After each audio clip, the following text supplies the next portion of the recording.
Pour certains, envoyer leur papaye d'ici à là peut représenter la différence entre la pauvreté et un meilleur revenu. Pour d'autres, il s'agit de poulet. Pour Joseph Godonou, il s'agit de crevettes. Mais quand cela se produit, c'est la catastrophe.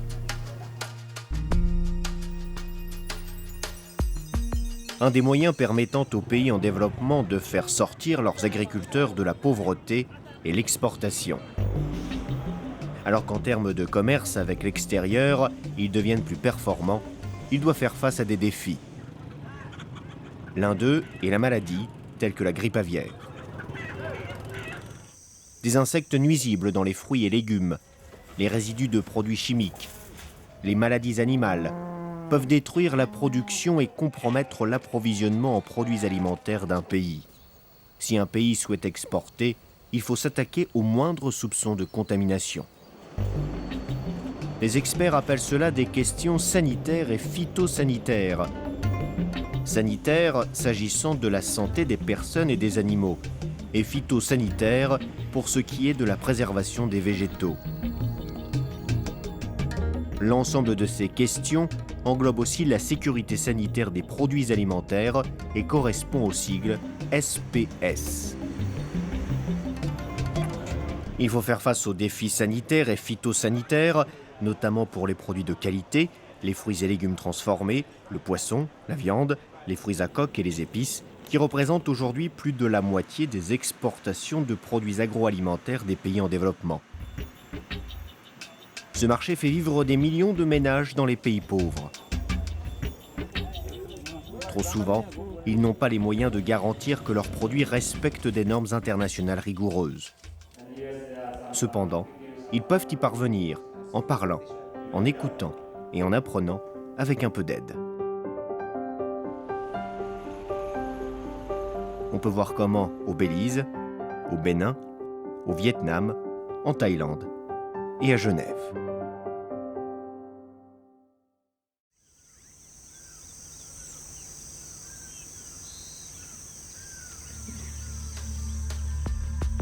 Je vous présente la Ceratitis capitata. Ce bel insecte peut être un véritable nuisible. Il est mieux connu sous le nom de mouche méditerranéenne des fruits ou simplement mouche des fruits.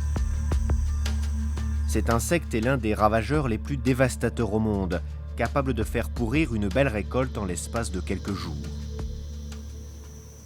Partout dans le monde, des millions d'agriculteurs doivent lutter contre la mouche méditerranéenne des fruits et ses cousins. Personne ne veut importer ces parasites et par conséquent, tout signe de la présence de mouches des fruits entraîne la mise en place de barrières commerciales. Certains agriculteurs sont en train de gagner cette lutte. Le Belize est le seul pays d'Amérique centrale à avoir été officiellement déclaré exempt de la mouche.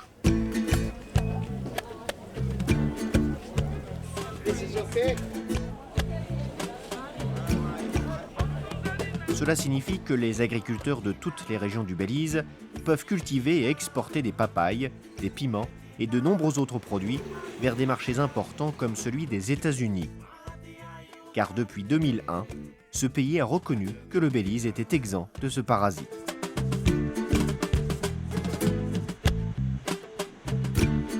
The papaya industry represents about $30 million Belize of income to the country.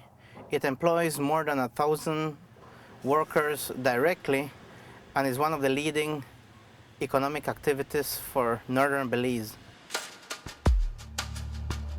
La première infestation par la mouche des fruits au Belize s'est produite en 1987 dans le district de Stan Creek, au sud du pays. Ailleurs, les districts du nord et du centre ont également été affectés car il n'y avait aucun moyen de prouver l'innocuité de leur production. At that time, investors were planting papayas in the Cayo district. This was as a new commodity that had been admissible into the US. However, because there was not a comprehensive national surveillance program, the entire country was placed under quarantine and we were unable to export to the US. That affected our economy tremendously.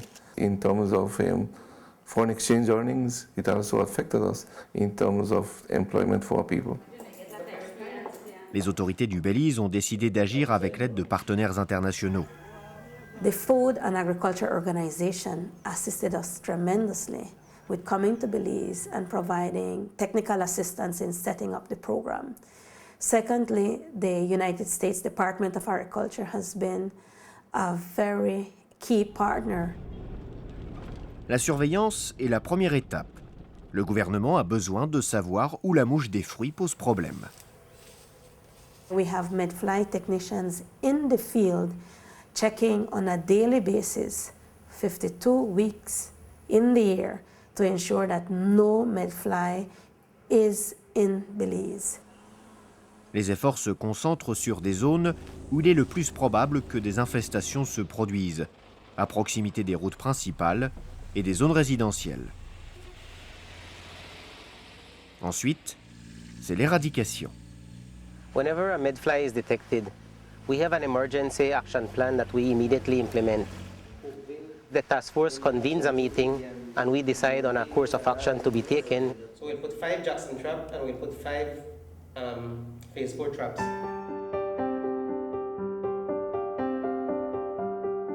Ensuite, les pays qui importent du Belize ont besoin de savoir si les fruits sont sans danger.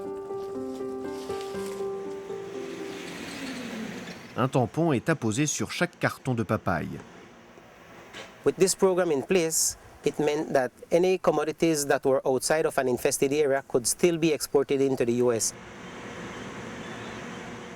Il ne s'agit pas d'un combat direct entre le technicien phytosanitaire et la mouche. Entre les deux, il y a des personnes qui jouent un rôle complexe dans ce combat.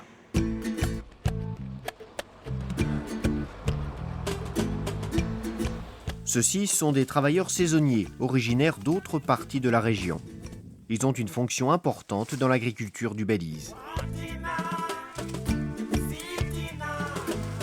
Porque en Guatemala está dura la vida y aquí nosotros venimos aquí siempre y cuando a trabajar aquí. Les voyageurs apportent souvent des fruits et légumes frais dans le pays de façon illégale. Des mouches, en nombre suffisant pour qu'il y ait risque d'infestation, peuvent se dissimuler dans ces fruits. La lutte contre la mouche des fruits est un défi permanent.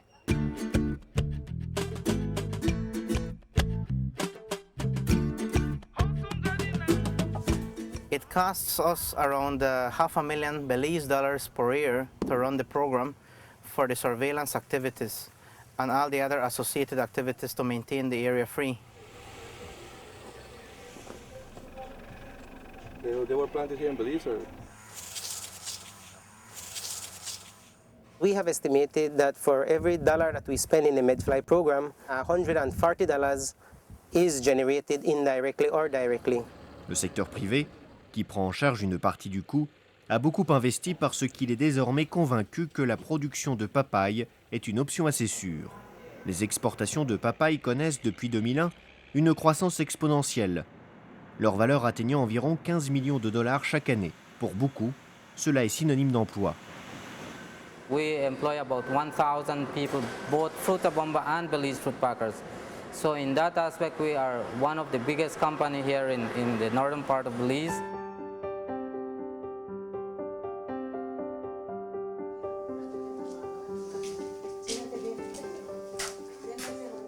Para mí sería difícil si no hubiera esta fábrica de papaya porque yo soy una mujer con 2 hijos, no tengo marido, tengo que luchar por ellos. La papaya está dando mucho trabajo y es bueno para los niños porque si no hay por la papaya no van a comer, no van a beber. L'absence de parasites est un avantage qu'il convient de préserver.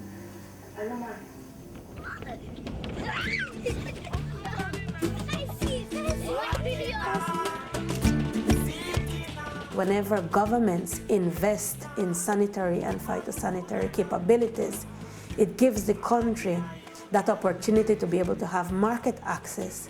And at the same time, if those products are to be consumed locally, we have high quality products being sold on the local markets.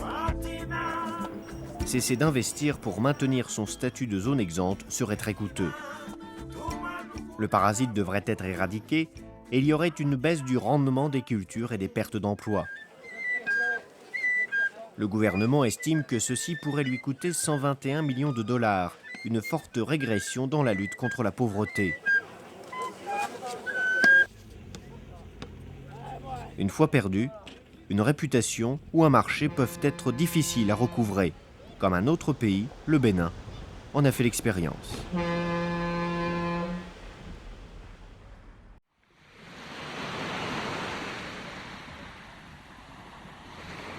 Ça a été un séisme. Toutes ces familles se sont retrouvées sans emploi. Depuis ce jour-là, nous ne trouvons pas à manger.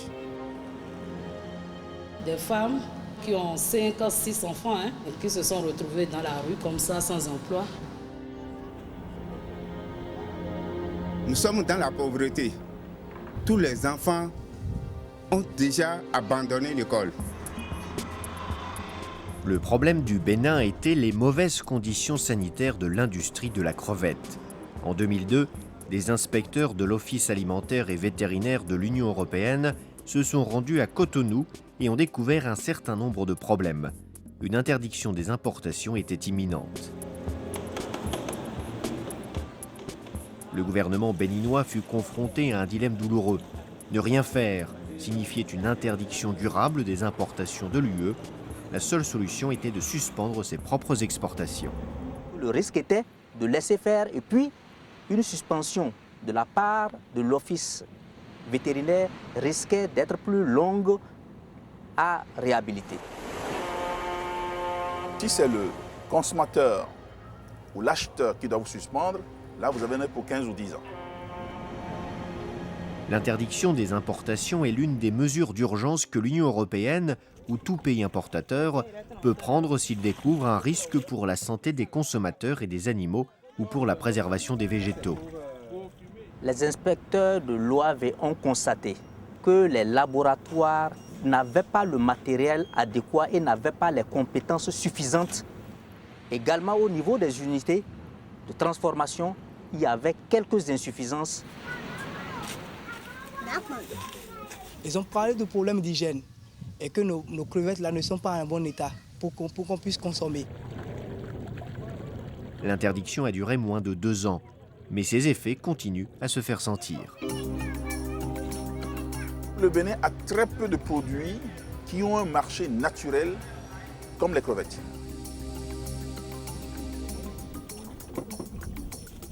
On capture, puis on jette, ça gâte. Nous n'en trouvons pas des acheteurs.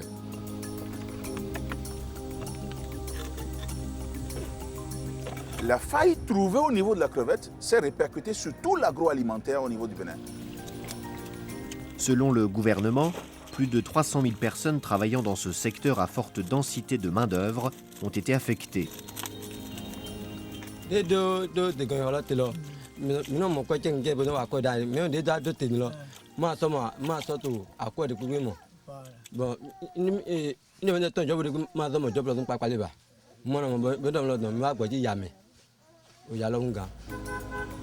Les usines de traitement ont fermé. Les grossistes, les pêcheurs et ceux qui nettoyaient et emballaient les crevettes ont perdu leur emploi. J'ai dû fermer mon usine depuis l'autosuspension. J'ai envoyé tout le monde en chômage. Ils pleurent, tout le monde vient me voir. Quand est-ce que vous allez reprendre? Quand est-ce qu'on va travailler? Et on n'arrive pas. Les secteurs publics et privés ont travaillé de concert pour régler les problèmes. Le gouvernement a investi dans des systèmes d'inspection, dans des laboratoires et dans la formation. L'entreprise peut tout à fait faire passer ça par le... L'administration a pris plusieurs initiatives. La première est la construction d'un laboratoire de référence pour permettre la réalisation des analyses de tous les produits agroalimentaires. Ce sera le premier laboratoire de la région à être accrédité aux normes internationales.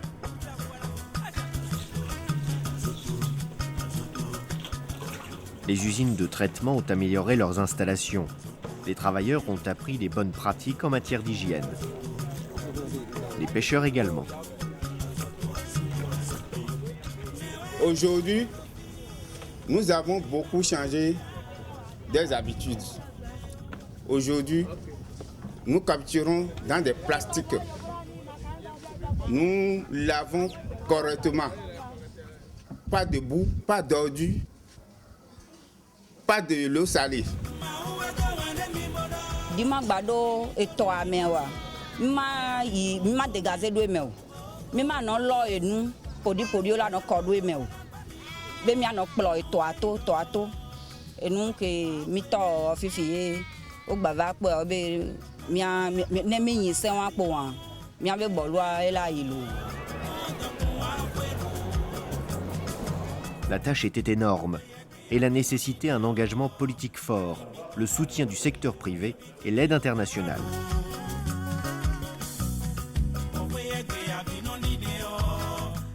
L'assistance internationale a appuyé le Bénin dans 3 domaines.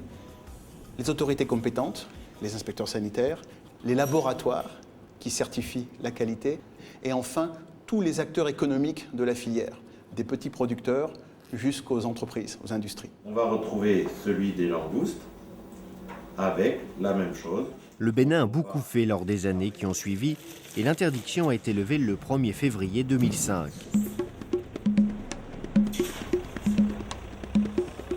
Mais le prix à payer a été élevé et les marchés perdus sont difficiles à reconquérir. Je vous assure que le Bénin continue de vivre cet impact-là. Je veux parler des pêcheurs eux-mêmes, je veux parler des marailleuses, je veux parler des collecteurs, je veux parler de des femmes qui étaient au niveau des usines et qui aidaient à transformer les produits. Ça, tout ce monde-là a perdu donc du travail.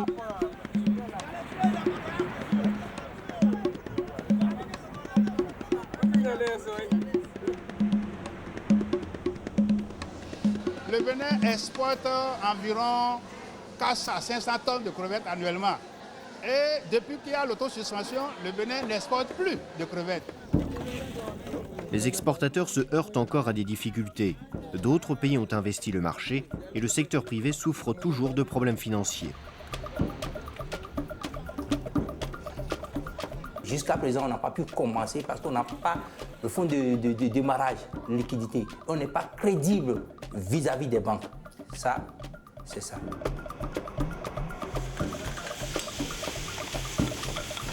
Reconquérir le marché européen ou trouver d'autres débouchés offre à des milliers de familles béninoises une véritable chance d'améliorer leur vie. Nous produisons beaucoup, mais nous ne pouvons pas tout consommer. Si on a le marché international, on peut bien vendre nos produits, avoir de l'argent pour régler nos problèmes.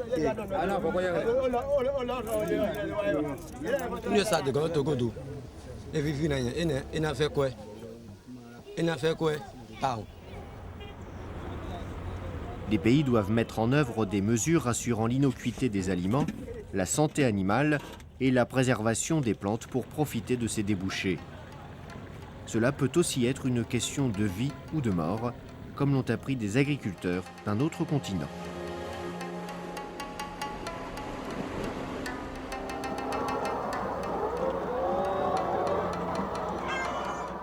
La mouche des fruits endommage les récoltes.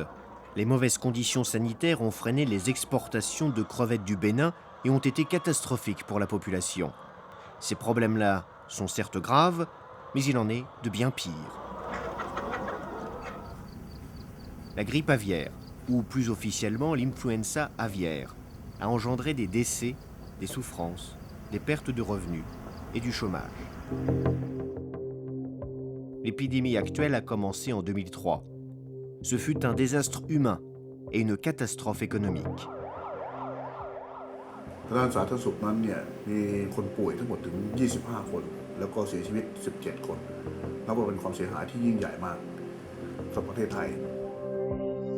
Ce fut pire encore au Vietnam et en Indonésie, où des centaines de personnes sont mortes. Courant 2005, on comptait plus de 300 millions d'oiseaux et de volailles morts ou abattus dans l'Asie du Sud-Est. La Banque mondiale a calculé que le secteur avicole de la région avait perdu plus de 10 milliards de dollars américains. Le Vietnam a été l'un des pays les plus affectés. Des millions de ménages, parmi les plus pauvres, vivaient de la volaille. Des familles, comme celle de Hang Van Long, étaient tributaires de la vente de canards et d'œufs pour subvenir à leurs besoins et couvrir leurs frais scolaires et de santé.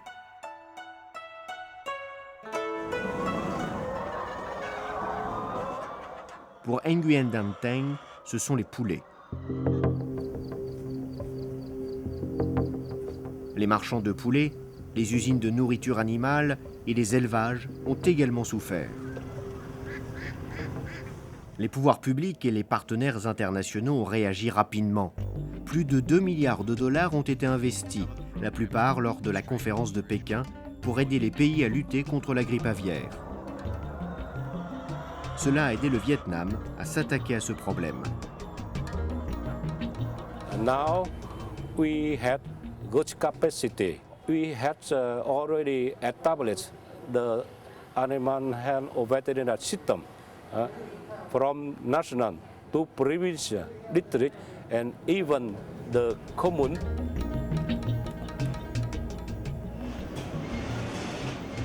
Cette femme n'est pas une technicienne de laboratoire. Elle est ouvrière dans un autre pays en développement, la Thaïlande.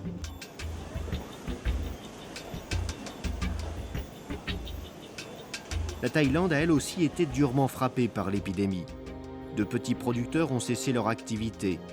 Des milliers de travailleurs ont perdu leur emploi. Le secteur avicole a pratiquement cessé de marcher du jour au lendemain. ธุรกิจการส่งออกไก่เนื้อของประเทศไทยซึ่งเคยส่งเป็นไก่สดทั้งหมดนั้นได้หายไปทั้งหมดนะครับแล้วก็คงเหลือเฉพาะเพียงไก่สุกมีจำนวนเพียงแค่ไม่ถึง 20% ในช่วงที่เกิดหวัดนกในครั้งแรก It's a huge impact. It's almost damage and destroy all the industry.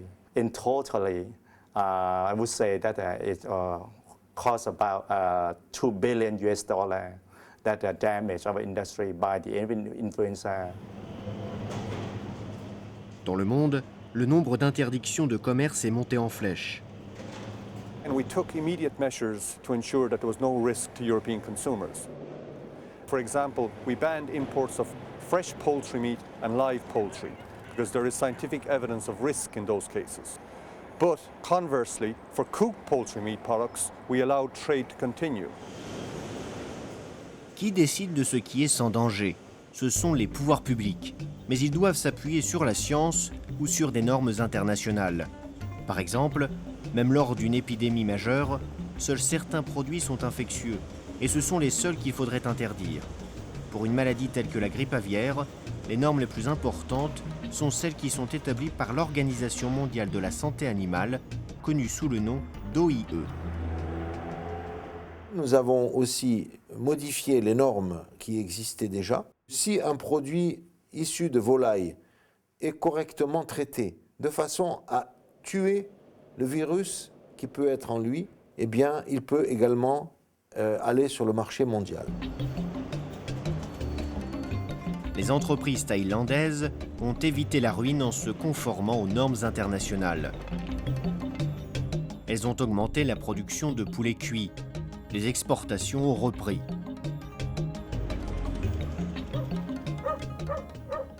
De nombreux pays en développement n'ont pas les compétences ni les ressources nécessaires pour se conformer aux normes. Les pouvoirs publics ne renonceront jamais à leur droit de protéger la santé de leur population et de leur bétail, et de préserver leur culture. Mais en même temps, ils veulent que leur flux d'exportation soit aussi fluide que possible. Cela pose deux problèmes. Le premier est de parvenir à un juste équilibre entre la défense de la santé des consommateurs et le protectionnisme. Le deuxième, qui concerne les pays pauvres, tient à ce qu'il est très difficile de se conformer aux normes internationales. Une partie de la réponse se trouve à Genève. Dans l'accord sur les mesures sanitaires phytosanitaires de l'Organisation mondiale du commerce, les pays ont décidé de trouver un équilibre entre les droits, ou on pourrait dire l'obligation du gouvernement d'assurer la protection de la santé humaine et animale et des plantes, avec l'intérêt d'éviter des restrictions qui ne sont pas nécessaires au commerce international. Et c'est ici que les pays discutent de ces sujets. Le comité de l'OMC en charge des mesures sanitaires et phytosanitaires. Mexico. Les pays en développement recourent de plus en plus souvent à ce comité. Of course, when we participate in the SPS committee, we find opportunities to get in contact with our trading partners to discuss our problems. Chile tiene una muy buena condición sanitaria, pero debe demostrarla. Y una forma de demostrarla es a través de los principios del acuerdo. In cases where we are not able to comply, definitely we will export less and economic growth will go down. La grippe aviaire est devenue un thème fréquent. Bien que les souches peu dangereuses ou faiblement pathogènes ne présentent pas le même risque, certains pays bloquent néanmoins les échanges commerciaux. Il peut en résulter une perte économique, mais aucune protection sanitaire additionnelle. Avec le passage des années, on a de plus en plus d'informations. Il faut réviser les mesures qui ont été prises, discuter les effets qu'ils ont sur le commerce et utiliser les normes internationales. Dans le cas de la grippe aviaire, ce sont les normes établies par l'Organisation mondiale de la santé animale. Pour la sécurité sanitaire des produits alimentaires, c'est la commission du Codex Alimentarius. Pour la préservation des végétaux, c'est la Convention internationale pour la protection des végétaux. Les problèmes commerciaux imputables à l'influenza aviaire ne sont pas près de disparaître. Mais l'accord SPS de l'OMC, les normes internationales en matière de santé des animaux et la coopération peuvent aider les pays à les affronter.